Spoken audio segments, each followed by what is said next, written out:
Three, two, one, action. Hello, I'm Bishop Jackson, and I'm here to talk about Know Your Baggage. All right. So, Brother Jackson, So, do you think it's possible to come into relationships without baggage? no. And the reason why I say that is because basically when we were young, we looked at our parents regarding relationship. And whatever we saw, that's what we injected as children. That would be a relationship. As we got older, we began to see other things. And those other things we pulled in. Now, the thing is, when we pulled those things in from the relationship, we didn't realize what was good and what was bad. So do I have baggage going in a relationship because I've had bad relationships? Or do I have baggage going in a relationship because I have a soul tie somewhere that I haven't been able to reclaim? Matter of fact, both of those are correct actually. Because first of all, you have a bad relationship because number one, you really don't know from whence you've come. And then those things that you've understood that is a relationship probably isn't. Because you know, when you saw your father come home, you knew your father was a worker, you know your mom worked, but yet when he came home, he brought work home with him. And so that affected the relationship that they had. And when you get things like that affect relationships, that turns everything around. Also, once you get into a relationship, you got to remember those bad relationships that you've had, and you've had intimacy with those relationships, you collect things from that relationship. So you actually bring something else from that old relationship into the new relationship. So as I'm collecting notches on my belt and relational baggage, right? How can I unpack this before I go into another relationship? Because I want her to have all of it. How do I unpack this? Well, matter of fact, it's really simple actually. What you have to do is first of all find out who you are and where you are. Because again, you can't help anybody else if you can't help yourself.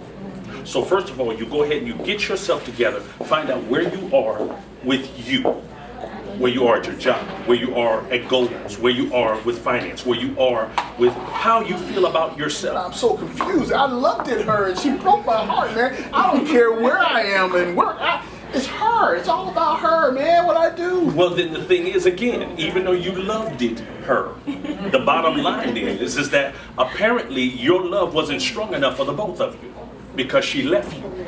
So now what you have to do is understand what happened in that particular relationship. So I'm broken. She left me and I'm broke? Hold on. She left me. She made a bad decision when she left me. I'm broke? Of course, because remember, you said you loved her. See, so now you have to understand that's where that intimacy comes in. You have to understand when you trade sexually with someone, that is intimacy. You giving to her, she's giving to you. So now watch this. Whatever it is that she has, you need to go ahead and say, hey, if this is not going to be a part of me, I need to go ahead and release that. Once you release that, then you're able to go ahead and get new challenges. But you know now, she's good to be, man. Oh yeah. I don't know. It's all in my brain. I don't even know how I can ever possibly get over what she did to me. I'll tell you what. Mama Linky said, just because it's good to you, it's not good for you. But how? My heart hurts, man. I'm in a fetal position laying over here crying because she out with some other dude. Well, again, you still have to go ahead and move forward. It's not going to be easy. It's not going to be overnight. Because again, y'all been in a relationship for that amount of time. So you got to continue just to move forward, take it one day at a time, one step at a time, and you'll be all right. So I can get over this by finding the next conquest and going on and jumping on the next person in my life. Well, not necessarily jumping on them, but what you can do is make sure that you are prepared for the next relationship. Not just, you get out of one, then you jump in the other, and then you're talking about, man, I got this knucklehead, or I got this chicken head. Okay. Well, I don't know if that helps my heart any, but it certainly helps my head. Thank you so much. Not a problem, man. Charge it to your head and not your heart. Thank you, John. Thank you. Bishop, you are applying for co-host. 3, 2, 1, action. Hi, I'm Nicole Bell, and I'm here applying for the co-host position. I'm here to talk about knowing yourself today. Okay, so Nicole, let's be brutally honest, right? Like that. Great look, good looks, great sex for lots of money. If you really know yourself, what is it? Great sex. Great sex. Yes. More important than money. Yes. Why? Because you can make money anytime. That's what jobs are for. Great sex with someone, finding that chemistry, that's rare. That's 1 in a million. You know? So, is it possible to have great sex with somebody you're not physically attracted to? I would say no. No? I mean, usually you get there because you're attracted to someone, so it's really, I don't know, I find it very hard to want to get it on with someone if you're not physically attracted to them. I feel like that's the primal instinct, that's the first thing you can see when you're attracted to someone. Then maybe the personality, or if you're in the club or something like that, it could be something like, oh, it seems cute. It's good enough. So you gotta have a little bit of the looks there. So what happens if, once you turn 40, 50, Let you know when I get 60, there. great sex becomes maybe non-sex, becomes sometimes sex. What do you do in a relationship then? Intimacy, by that time if you're seeing someone, you should have built a great, solid, strong foundation to the point where you can do more than just having great sex. Great sex is it's very important, but it's also a bonus at the same time, simultaneously. So, when hopefully, God willing, when I'm 50 or 60 and I'm with someone, with my husband, I'll have plenty of things to do other than sex, because, as much as I like it, you're gonna get tired of it from time to time, and you're gonna want to eat. I hope someone can cook for me. So talk to me about the difference between intimacy and great sex. The difference between intimacy and great sex. So intimacy is the ability to have a bond or create something without. Resumes are the same. So and great sex is the chemistry that you have between the sheets. So intimacy to me could be something as simple as I come home from a stressful day and you got a Twix bar for me. And I love Twix bars. And you're like, you know what? I got your favorite movie, baby. Let's cuddle. There it is, done. Something as simple as that. So can you have great sex or good intimacy without fully understanding who you are? I doubt it. The better you know yourself, the better you know what you want, what's going to make you happy, what doesn't make you happy. So it really takes some time in being alone, honestly, and getting to know yourself. And I've gone through that phase like that. I'm currently in a relationship, and I know what makes me happy now, and I love that. I'm very open, more than I've ever been. And I'm there because I was able to spend time with myself. Outstanding. Hey, well, I want to tell you, thank you for coming, having this transmission. Thank you so much. Okay.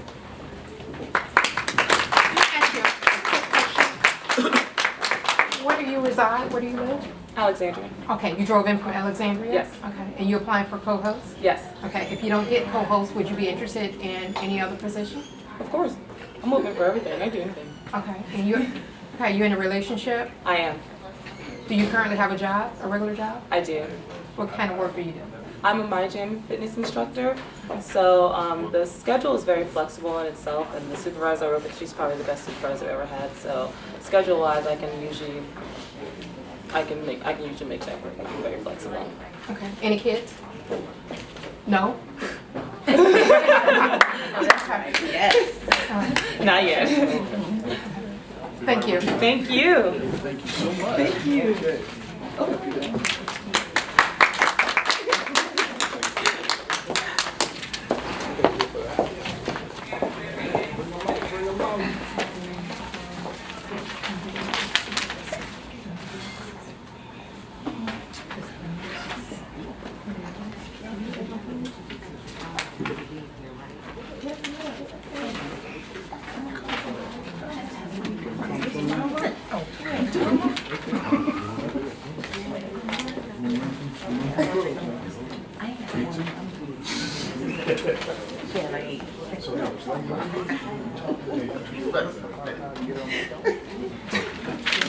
The show's You know what works for me.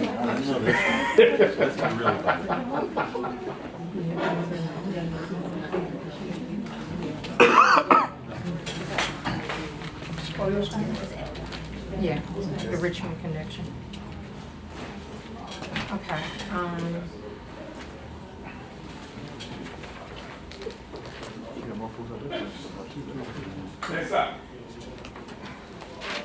Once you're done with your questionnaires, please make sure you hand them in.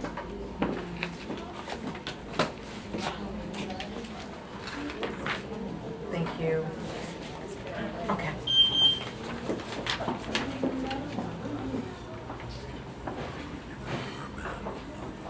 You can. You can. Okay. Next. Shaquita? Shakita.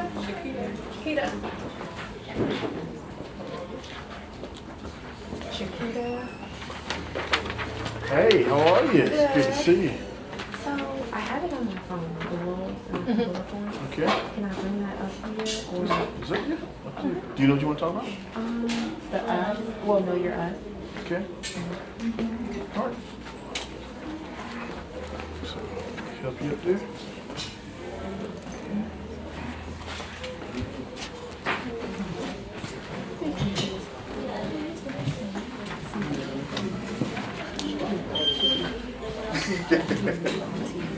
That's my house. I got you. That ain't bad. Okay. Let's see. Shakita, what's your last name? Vaughn. Baughn. Mm-hmm. Yeah, I remember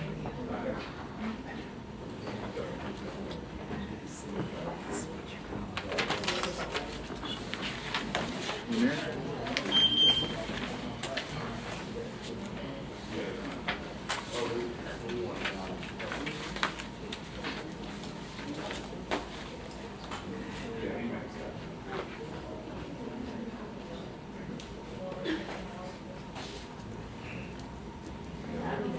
While he's doing that, Shakita, tell us what position you're applying for. The co-host. Co-host. And what rule are we talking about? Know your us. Know your us. Yes.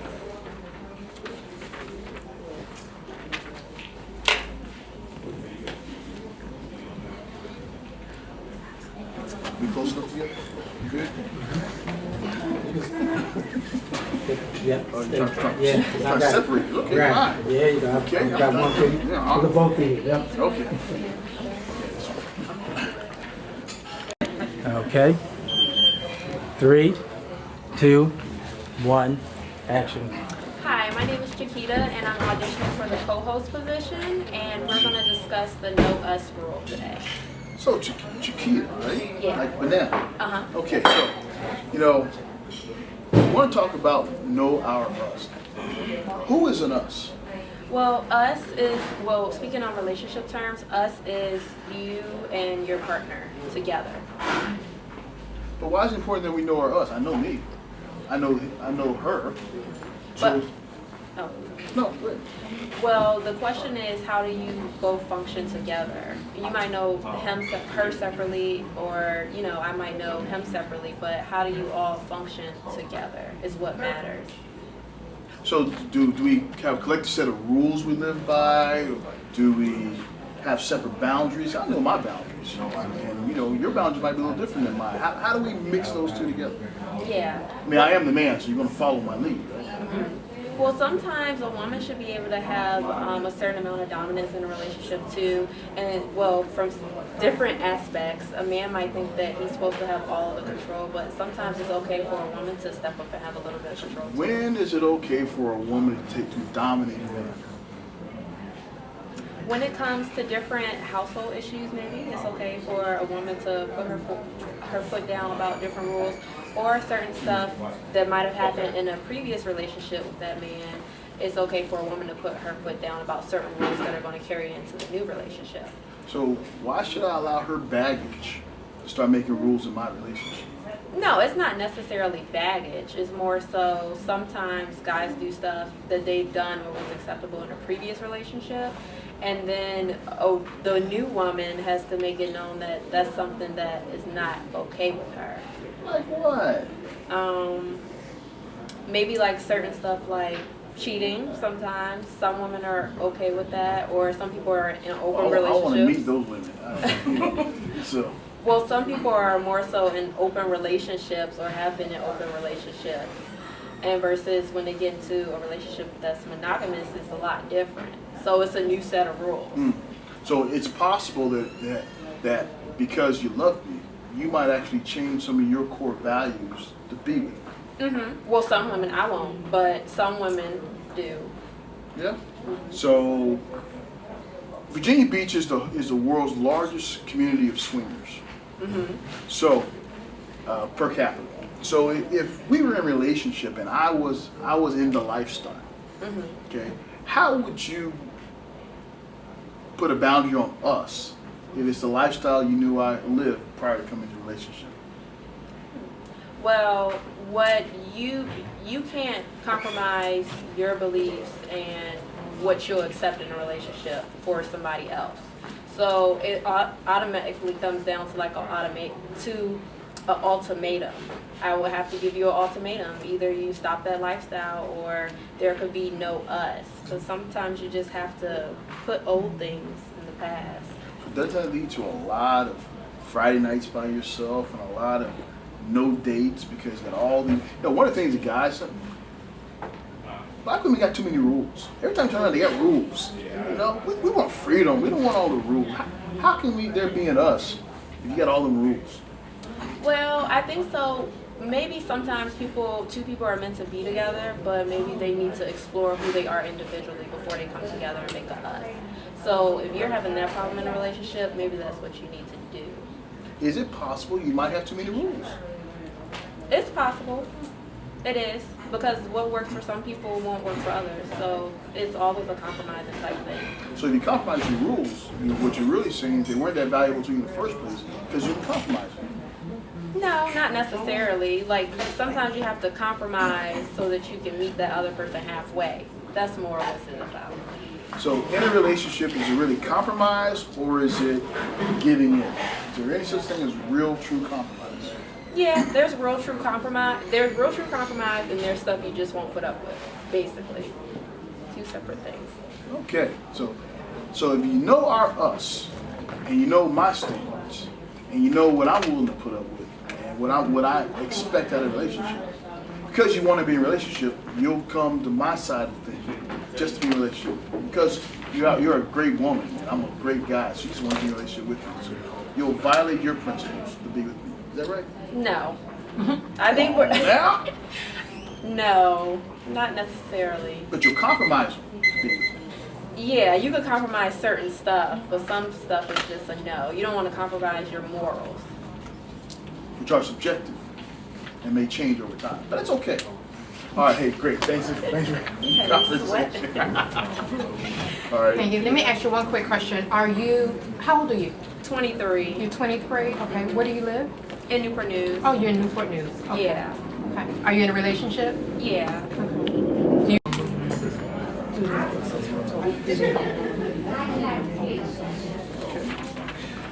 Okay.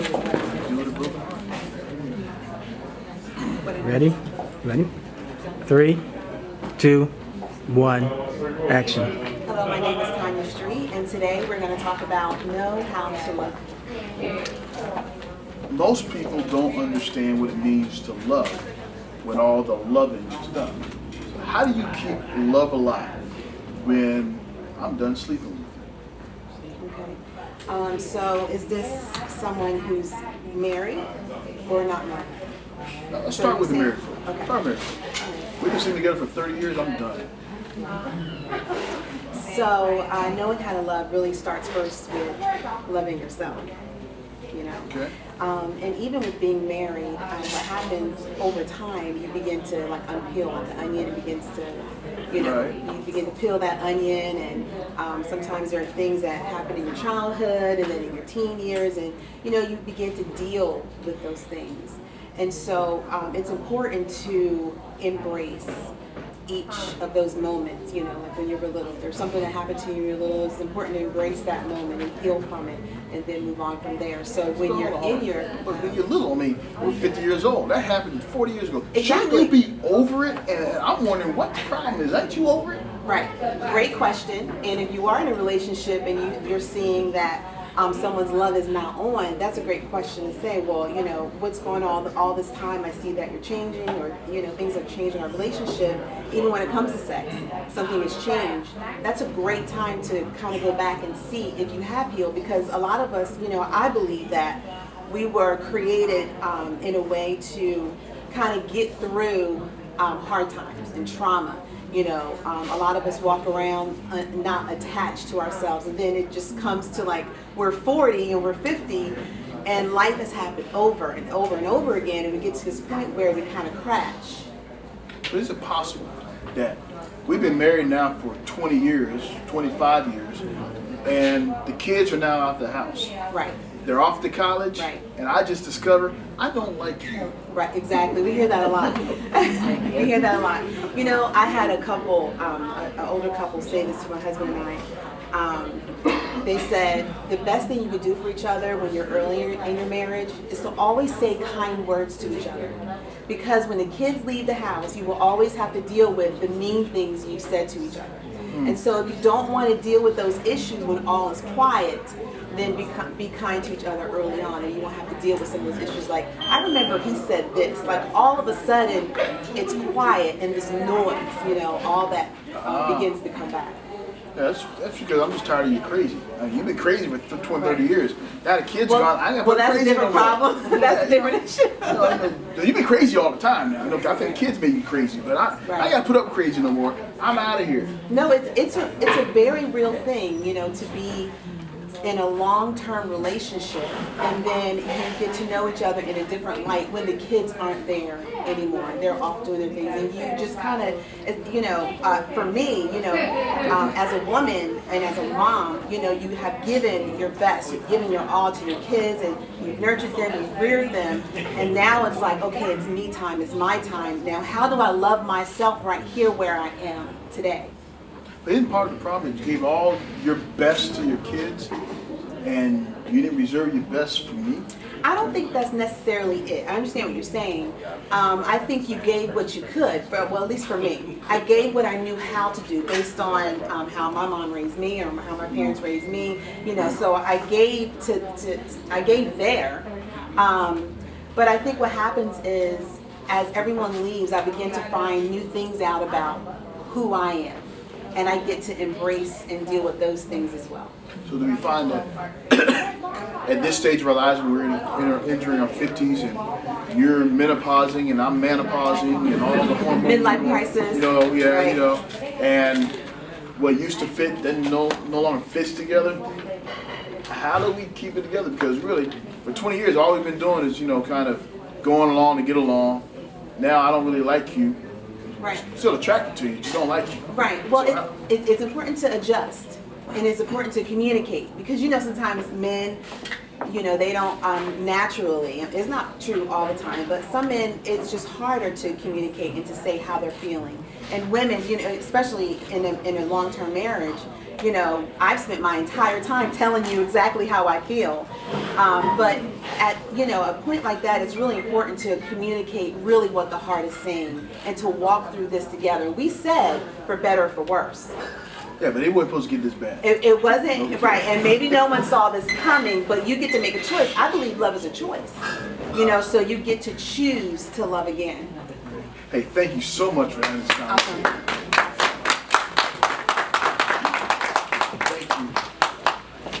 Miss Ty. 3, 2, 1, action.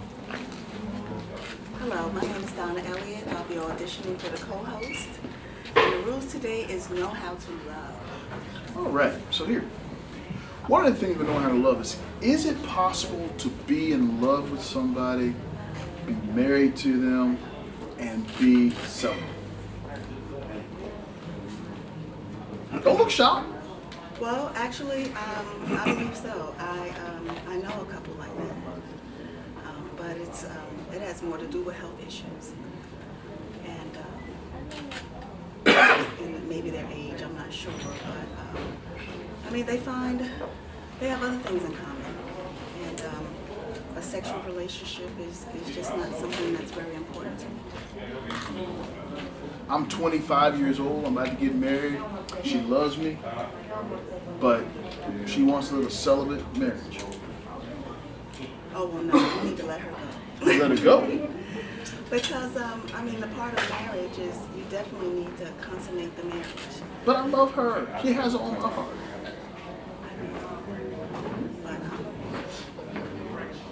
But if that's really what you want, I see in the future where you're probably going to cheat on her and break her heart. Maybe she's not even ready to get married because with marriage, you have sex with her. So, are you saying that only due to physical or medical reasons, that's the only reason to be celibate within the committed relationship? I'm not saying that's the only reason why. It's a choice. But in some relationships, I have to assume, I know a couple that is celibate, and they have never had sex, and they have been married for 15 years. But it's because of illness, and it's because he can't perform. And so because I love her, if the problem is me, should I require her to be celibate if I can't perform? I don't think that the problem is you. But, but you mentioned you were 25 years old. Yeah. And you're very young, and I got a war injury, so okay. came back into the storm. Well, it all depends on what you're looking for. You might just be looking for companionship. And maybe you love her enough to accept the fact that she just doesn't want to be celibate, or maybe you think that within time that she might decide to be. So, are you suggesting that it's possible that because I can't perform, she may actually marry me, be faithful to me, and be celibate just because she loves me? I've seen it. I've seen it. Honestly, and it's a young couple, and just like you, he had an injury, and he's not able to perform. Now, they might do other things, but for the most part, he cannot perform. But she loves him. He's honest, he's faithful, he's truthful, he's down with her. They do everything together. They have everything in common. So what happens because the roles were reversed and you couldn't perform, I just expect you to give me the kitchen pass and understand that I love you, but I got needs. Not everyone is going to feel like that. I'm sorry.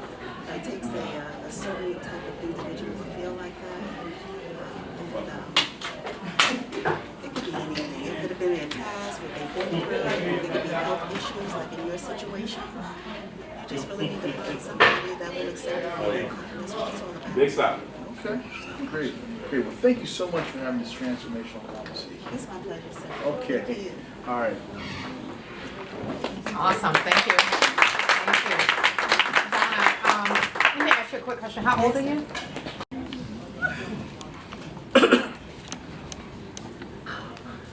Okay. 3, 2, 1, action. Hi, I'm Zadonna Moore, and I'm auditioning for the provost position. And the rule that we're talking about today is know how to guard the kids. Guard the kids? Yes, guard the kids. Why you gotta guard the kids from me? Because the kids are the number one. How you got a relationship with me and I not be number one and the kids don't want? First of all, because the kids come first. Why? Because the kids come first for everything. That is the number one priority. After you marry me, the kids first? Yes. Wrong answer. No. Wrong answer. Right First of all, okay. How can you, when the kids are gonna leave at some juncture, I'm gonna be there. How can they be the number one in front of me when you married me? Okay. Let me go ahead and specify that.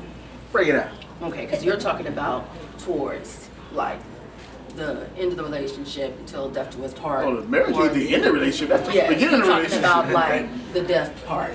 Let's talk about like the beginning part of whatever. I'm going for the better and for the better and for richer and for richer. That part. Okay, now, there's different types of relationships. You have relationships that people don't have kids to start off with, or you have relationships where people have kids to start off with. Okay. But when it comes to the children are always going to come first. So what are you protecting them from? You're protecting them from any kind of harm. You're protecting them from emotions. You're protecting them from the fights. But you protect.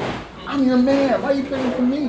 We're protecting them from us. From us. Yes, the thing is that kids do not need to sit here and see any kind of instability going on in the household. A lot of relationships going on right now is that the adults don't understand is that what is going on between us is actually affecting them. Too many couples are sitting there talking about how, oh my gosh, we're going to sit here and stick together for the kids. They don't understand that if we can't stand each other, basically we're hurting the kids. So, if you're dating, do I have a responsibility to your kids for anything? The thing is you're dating me, you're dating my kids. I didn't sign to date your kids. I ain't did that. Okay, if I tell you I have kids, and the thing is that if you're expecting to date me, eventually you're gonna sit here and expect to sit here and meet my kids. How long before I have to meet the kids? Because I ain't trying to take the kids out to McDonald's. I ain't trying to take them out to Burger King right now. I'm trying to get to know you. I'm not trying to get to know you kids because, at some juncture, I might even like them. Then you're not my type. No, I mean, I got to find out if I like you first before I decide I want to like your kids. Okay, so on day one, if we're sitting here dating and I tell you I have kids, what's your response? Okay. What's that got to do with me? What's that got to do with you? On the first date, your kids ain't got nothing to do with me. So your response is, okay, what's that got to do with you? Yeah, right now. Date over. Why? Why? Okay, what's that got to do with you? Wrong answer. First of all, You're not my type. Your kids should not even know I even exist. Oh no, my kids wouldn't know you exist. But the thing is that if you want to get to know me, the thing is that that's my way of getting to know you. Because if I sit here and say, I have children, how do you feel about that? Your response shouldn't be, okay, what's that got to do with me? What should it be? Oh, I'm so happy you got kids. I get kids too. Okay, fine, you got kids. Now, let's get back to adult business. We're talking about the rule of how to guard your kids. Yeah, to guarding your kids, the first rule of guarding your kids is don't make sure kids don't know nothing about me until you and I are in a semi-permanent, monogamous, long-term relationship. But that's Otherwise, where this conversation started about talking about I'm your husband and the kids are going off to college. okay, so if I'm your husband, you shouldn't be protecting kids at all. Actually, the Because- thing is that the kids don't need us if the kids come first. See, the kids need us. They come first for us. But in our relationship, I got to come before the kids. Even if you brought the kids into the relationship, if we're going to be married, I come before the kids. You come before my kids because we married. That's the covenant relationship. Not the kids. That's the covenant relationship. It's a stewardship relationship. Really? Really? Really? Okay, so let's put this example out here. Let's say that you travel for your job. Okay, and we have children. Now, instead of you sitting here wanting to travel, make that good money to take care of your home, we have a new house, we have 3 kids. You want to sit here and you want to be with your wife, watch your wife, you want to sit here and take care of your wife, you want to wait on her hand and foot. Absolutely. Okay, but the thing is that now bills are getting piled up. Your wife is not able to work because maybe she is disabled or something. But the thing is She that got more babies. no, she doesn't have more babies. Is that she can't work at that moment. Okay. But the only way to go ahead and for you to afford to help take care of that family is for you to go back on that road. Okay. But the thing is that you're so much in love with the wife because you put the wife first. You're not sitting here thinking about the overall family. You're not thinking about the kids. Well, so if I love the wife like that, I'm going to make sure she provides for me. So if I got to go hit the road, I'm going to hit the road. The bottom line is, that's about her. They ain't about the kids. Because you know what? End of the day, the kids are going to go away.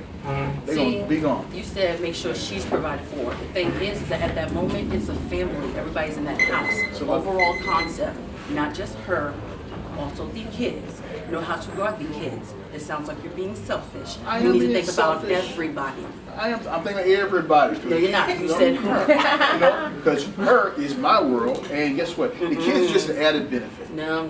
See, that's where you go wrong, and that's where a lot of men go wrong. Back to your corners.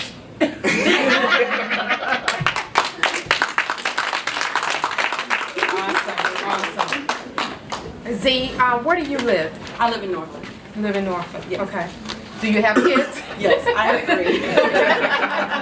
3. Married, single, divorced? I'm married. You're married? Okay. Yourself, say what you're applying for, and what rule you want to talk about. All right. Okay, here we go. 3, 2, 1, action. Hello, I'm Kylie Michelle Proctor, and I am auditioning for either the co-host or the correspondent. And the rule we're talking about today is know yourself. So here you go, Kylie. Yes. Know yourself, right? Yes. And so many people don't know themselves. Yes. Here's what I want to know. What every girl has a list of rules. Yes, every guy should have a list too, Okay. but What should be on every woman's list of what she must have? on every woman's list, for one thing, it needs to go for what works for you. Now, my list might be different from her list. Her list might be different from your list. But on your list, it needs to be the things that are going to make you happy. The things you like, the things you don't like, the things you're going to settle for, the things that are not a no-go, like not happening. There should be, on your list, should be the things that you're not going to bend for. The things that are going to be, you know, I'm gonna see this person, he's everything on my list, this is what I want. He might irritate me today, but he's got 3 out of the 4 things on my list. So we can go. All right, so how many things should be on this list? And what are some of the things that should be on there? Okay, I would say the list should not be like an arm length long. We don't need to be like super special with the list because anything too demanding is gonna be hard to date you. It's gonna be hard to marry you. But I would say the list needs to be those core values of things that you see in yourself, because that's gonna help you find out who you're compatible with. So you don't want someone just like you. Not necessarily, some like me, but I also do feel like opposites attract, I really do. Yeah. I'm an outgoing person, but I love people that are more closed off in a shell because that kind of gives me the urge to kind of bring you out of it. So do you think that couples should do a Myers-Briggs or a DISC assessment to kind of figure out their personalities? You know, it's funny because I've done a Myers-Briggs at the office I work at, and it was really, really interesting. I don't think it could hurt a relationship to do a personality test because you could find out things that, you know, you never spoke about, you never talked about. Oh, I didn't know you felt that way. So I don't think it could hurt. Absolutely not. All right, so what's on your list? What's on my list? Okay, education is important. So it means you have a high school graduate? I would prefer a high school graduate. College would be awesome too, but I'm not even going to say on the realms of something like concrete. I need to be able to have an intelligent conversation with you. So I can be street smart, but not necessarily book smart. I mean, you could be street smart to an extent. I don't want to go out, we're on a date and we're doing drive-bys and stuff. That's on my list of no-no. That's not cute. We're not doing that. So I gotta be Urkel and be You know real what? smart. To date me, you probably could be Urkel. To Okay. be honest. I mean, I'm not going to knock that. So I can't defend you. I can't defend Wait a minute. your Oh, honor, Lord. But I can Okay, think all and right. talk Can over we here. be like Urkel with a little bit of Debo? Just like a little bit. Just like a little pinch. Okay. That's an interesting mixture. Someone like me. Yeah. Okay. Okay, all right, So, okay. but on your list, Yes. are there some things that you must not have? Must not What have. are your must-nots? Must not is procrastination and laziness. I mean, I don't know how the rest of the ladies feel about that, but somebody that's gonna sit on their butt all day and I'm the one getting up and I'm the one working and But you're you not love me. I do. I love lots of people. I know, but look, I love myself I don't too. want you though. loving lots of people. You love me. Okay, that's true. I love my mama's so, what I meant. So it's okay if I lay around while No, you absolutely service not. me and take Absolutely. care of me. Whoa, no. Is this before or after I bust you upside your head? No. Listen, you can't get married that way because a man depends upon her to take care of him. I disagree 100%. It's 50-50. You've been a man for how long? I've never been a man before. You're right. That's absolutely true. Okay. But at the same time, so then you're saying that if you're relying on me, what, to cook and to clean? And what else? Dress me to make sure I look good. So what are you doing? Are you changing my oil? Are you mowing the grass? What are you doing? I'm paying for someone to mow the grass. I'm paying for someone to change the oil. Okay. So you have a good job, I'm assuming. Of course I have a good job. Okay. Or else I can't afford you. But you have no skills. No, I have some skill. I have a good job. Okay, you have a good job, and then you come home and you sit on your behind all day. I work all day. I don't need to work when I come home. No. How are we maintaining the household? Do we have kids? I mean, if it don't pay me $100 an hour, I pay somebody else to go do it. oh my goodness, that is an interesting insight. I can't afford that personally right now. No, but that's why you got me. That's why I got you. Okay, so what are we doing as far as our relationship goes? Like, you're paying for everything. I'm cooking for you. I'm dressing you. I'm doing what are you doing for me? I'm paying for everything. Okay, That's but what I'm I need doing. more than that. Yes, we need more than You that. have the It's not just privilege about of that. taking care of me. That's what- because you know yourself so well that you are nurturing. Okay, I am nurturing. And you want to nurture. But I know myself to know that I need a partner. That's what a relationship is about. Great. Thank you for having this All conversation. right, thank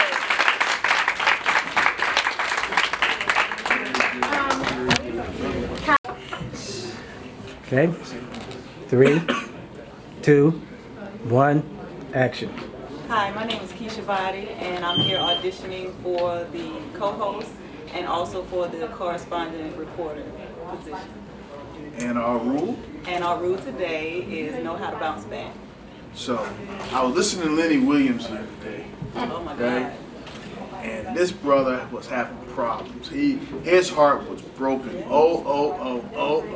was going through. He was going through. What advice you give to me?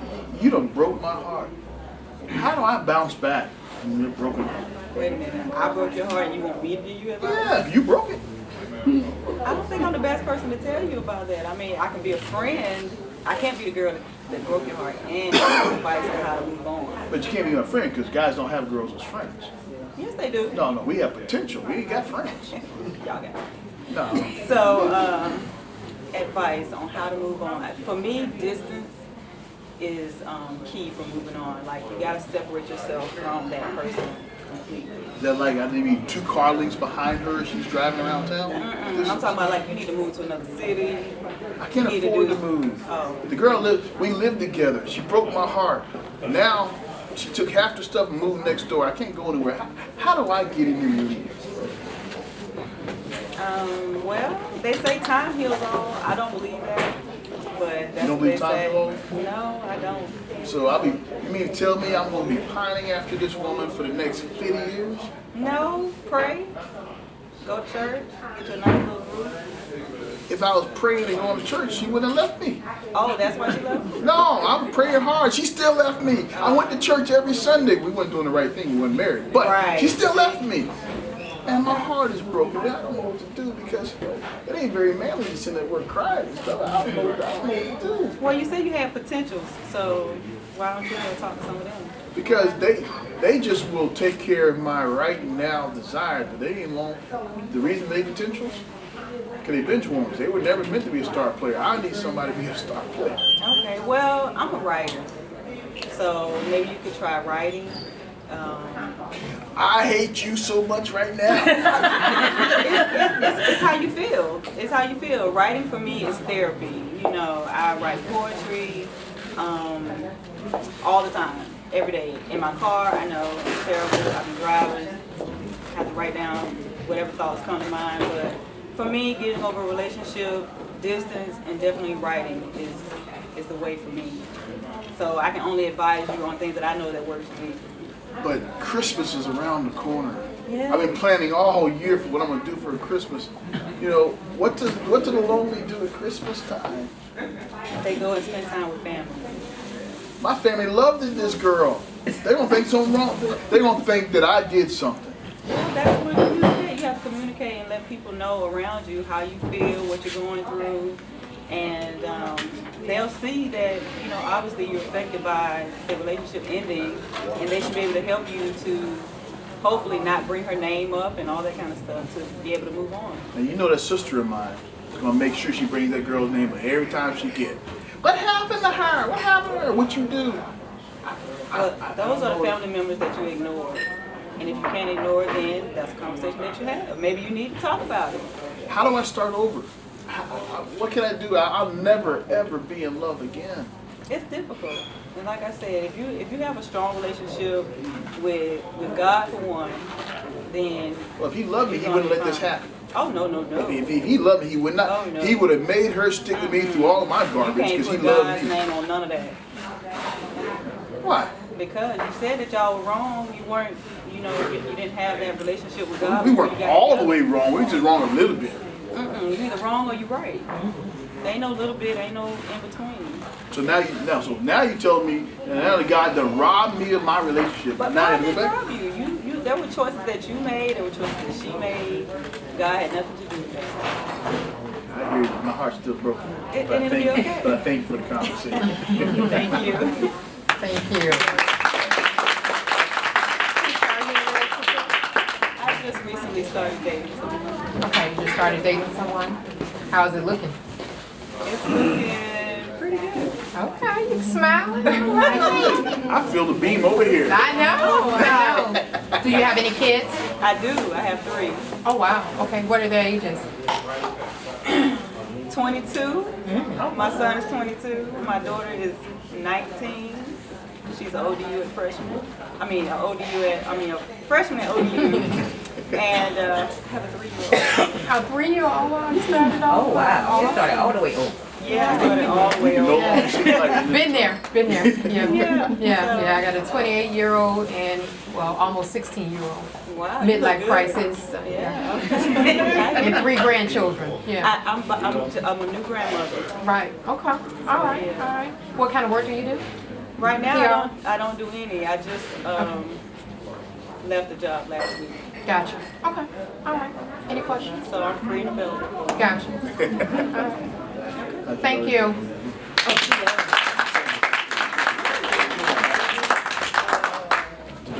Oh yeah. That sounds familiar. That might be the one. all the way back. All the way in the back. Yep, that's it. Thank you. Thank you.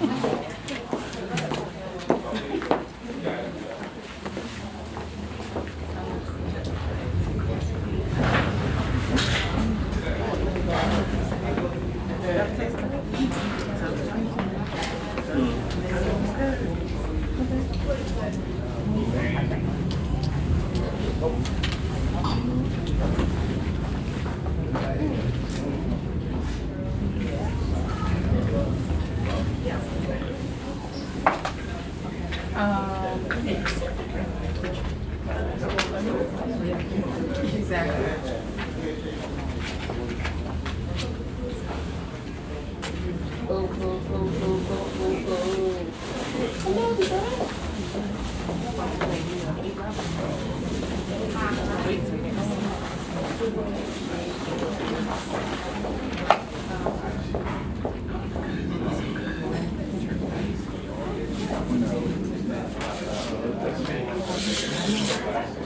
Candace? Candace Water?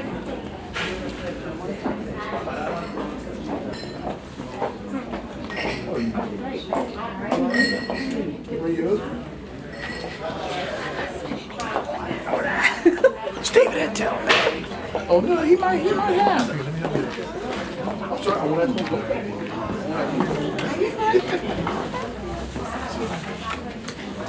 You good?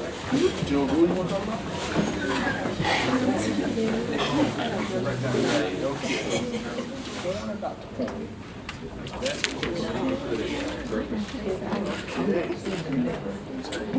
Are you doing all right?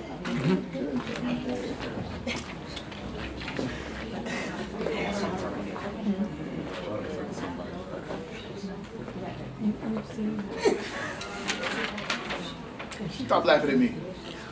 See, stop. Come out in the television audience. That's wrong, sir.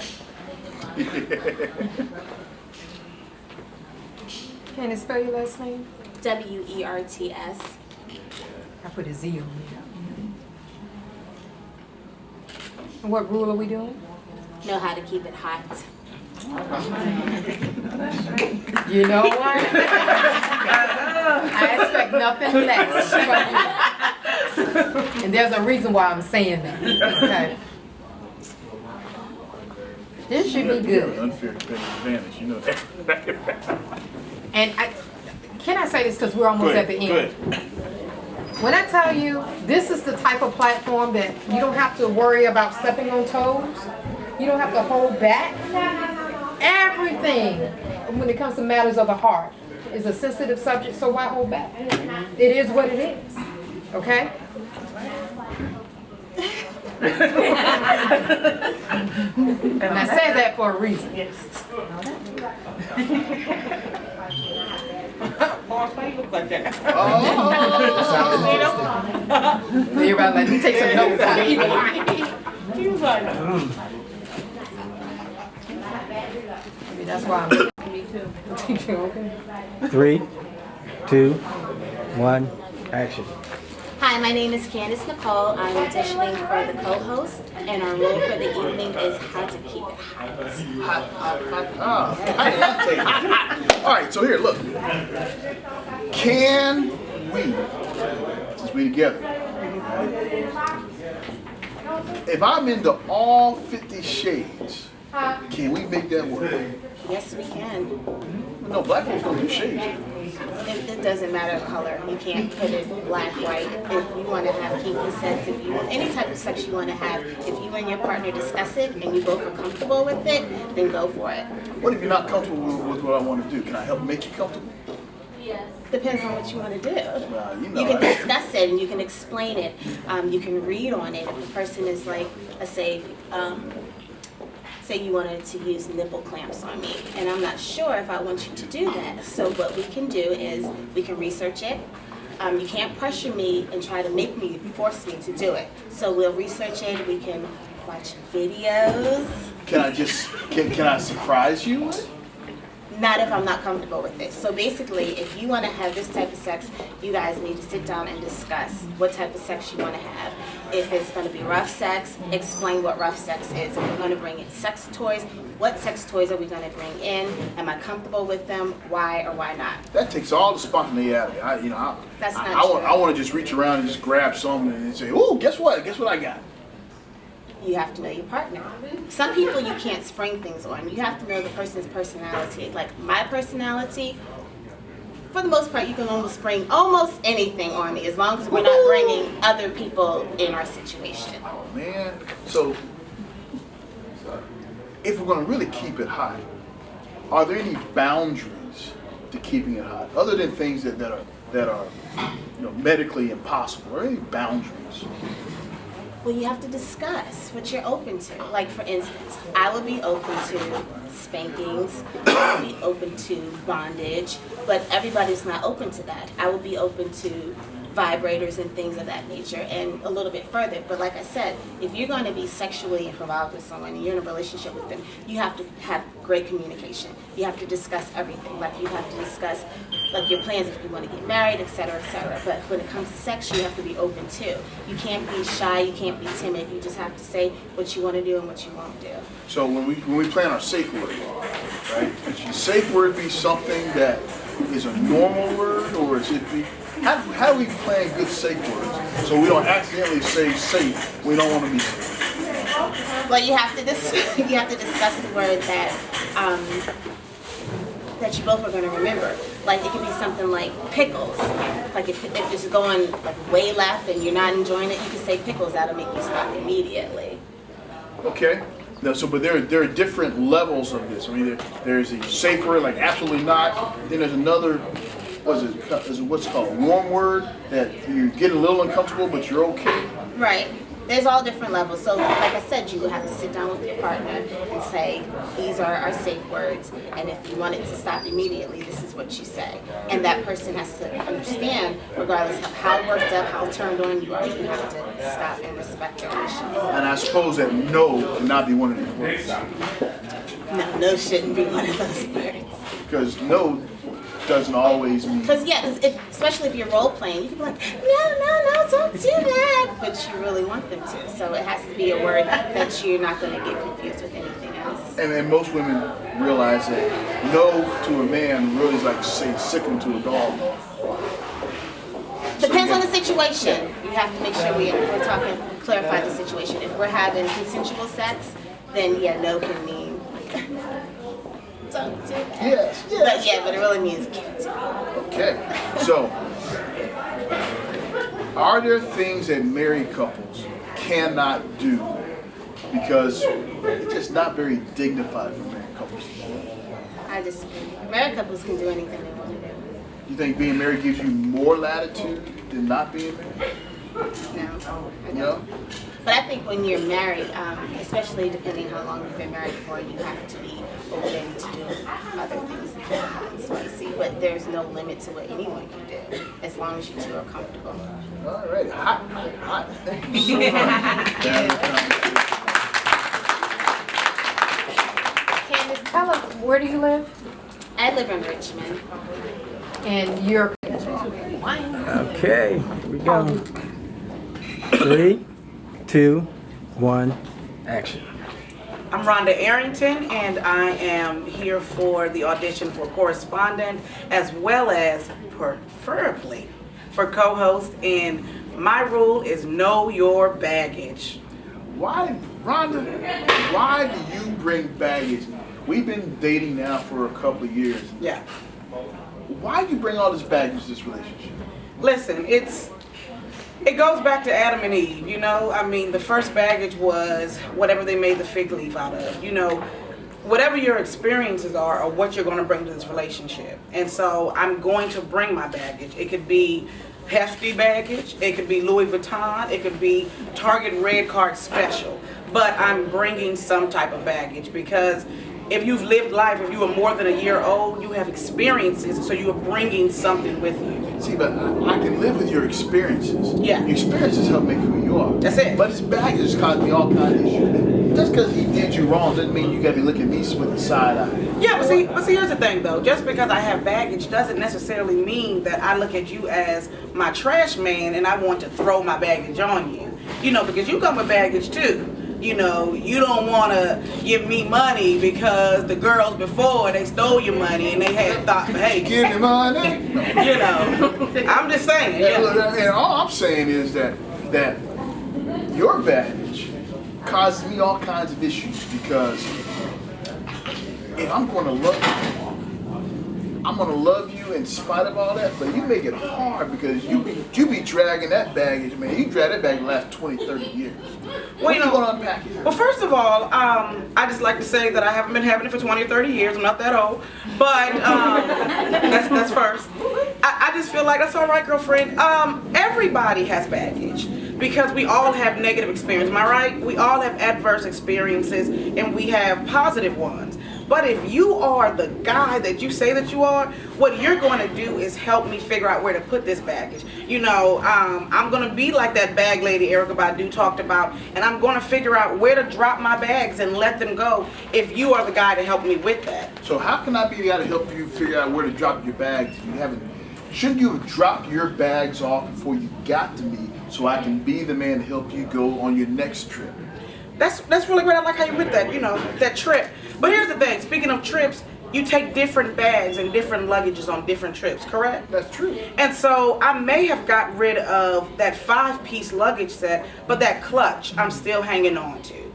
And that could be something minor, something that's a trigger for me. And so what you can do, if you notice is a blind spot. You know when you're driving and someone and you getting over and you're in your blind spot. Sometimes there's baggage that I'm not aware I have. Like you're crazy. You wouldn't say crazy. Because if I'm crazy, you know, you kind of don't want to call me crazy, you know. Yeah, you may have ITS, Ike Turner syndrome, and so you might bring out some things in me that I was in a previous ITS, you know. But what happens though, I think that what can help me let go of baggage, whether it's small or big, is that if you notice something that I'm not aware of, that you kind of bring it to my attention. Hold me accountable. Say, hey, I'm not the one who hit you. I didn't do that to you. That's it. I didn't do that, so I don't deserve this. I didn't do that to you. Exactly. Talk about it. Don't talk about me behind my back or assume that I'm a nag or that I'm crazy. I mean, I got a little bit of ADHD, but that don't make me crazy, you know. And so just talk to me. Tell me. Hold me accountable. If I'm the right man for you, am I the one who's going to help you unpack your baggage? Or at least know where to store your baggage? Yes, you are. And the hope, though, is that both of us, that we are coming, most of the baggage we've already dropped, you know, and we let go of. But we still have life to unfold. And so you should be able to bring it out of me, and I should be able to bring it out of you. And like you said, I like that's great. And maybe put it in different storage places, because sometimes I need to know about the lady who burned your drawers and threw all the bleach on your clothes. I need to know what was that hot spot, you know, what drove her to that. So we need to be able to do that for one another. Okay, so being that I have very little baggage and you come with okay. But perception is reality. Is it possible that there may be things still in your bags yet to be unpacked, when mixed with things in my bag yet to be unpacked, give us a collective thing that becomes whole? So bits and pieces there, and my bits and pieces come together to become home. That's good. I mean, you know, I've been married for a little bit, and I've gone to quite a few seminars. And one thing that I've realized with men and women is that we have a lot of unsaid expectations. And with those, that's the end. Oh, because I had some more to go.